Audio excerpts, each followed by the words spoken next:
Maria Ozawa kaget masuk buku pelajaran siswa di Indonesia. Jakarta, CNN Indonesia. Artis Jepang Maria Ozawa atau Miyabi mengaku kaget dan bingung karena foto dan namanya masuk di buku pelajaran siswa di Indonesia beberapa tahun lalu. Tetapi, ia mengaku senang bisa dikenal hingga keluar Jepang.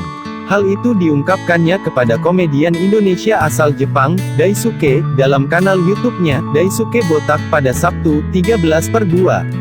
Aku nggak tahu kenapa bisa terkenal di sana, sampai ada yang bilang aku masuk di buku pelajaran.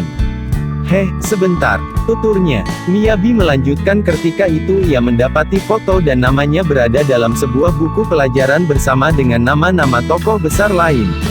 Dalam buku tersebut, siswa diminta untuk mencocokkan nama dan foto yang ada di buku. Terus yang bikin seru tuh buku itu dibagikan ke banyak sekolah kan.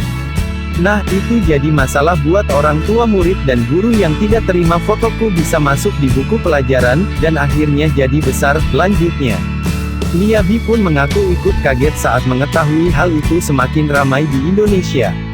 Iya, jadi fenomena sosial, di Indonesia, tapi kan mereka yang seenaknya pasang foto aku nggak salah apa-apa dong ya, hal yang seperti itu banyak ya di Indonesia, terang Miyabi. Tak sampai di situ, Miyabi juga mengingat pengalaman lain yang menuai kontroversi di Indonesia terkait tawaran syuting film Menculik Miyabi, 2010, dari salah satu rumah produksi di Indonesia. Meski kaget, Miyabi langsung mengiyakan tawaran itu, terlebih ia memang sudah lama ingin berkunjung ke Indonesia, terutama Bali. Aku terima, apalagi bisa syuting di Bali, tapi masalahnya ada semacam demo akhirnya aku batal ke Indonesia dan syuting untuk bagianku semua diambil di Jepang, akhirnya kami harus cari tempat di Jepang yang suasananya seperti di Indonesia, kata Miyabi. Hal itu lantas membuat Daisuke sangat kaget karena tidak menyangka syuting film dilakukan di Jepang tepatnya di kota Minato.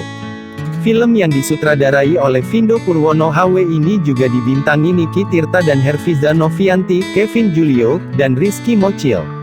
Meski demikian, Miyabi tetap mengutarakan keinginannya untuk berkunjung ke Indonesia.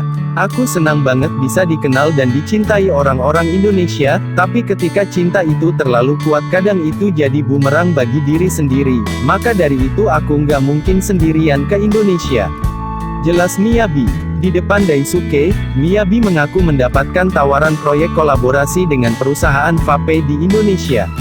Ia berharap dapat segera bertolak ke Indonesia jika kondisi pandemi mereda.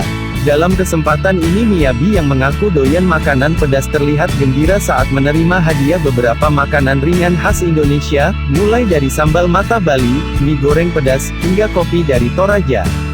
Di penutupan video wawancara bersama Daisuke, Miyabi mengutarakan beberapa rencananya pada tahun ini, salah satunya melebarkan bisnis kuliner yang telah dirintis di Filipina. Karena sudah memiliki pengalaman yang cukup panjang di bidang kuliner, aku punya rencana untuk membuka bar di Jepang, tahun ini atau tahun depan, manfaatkan momen Olimpiade karena banyak orang asing yang datang, pungkas Miyabi.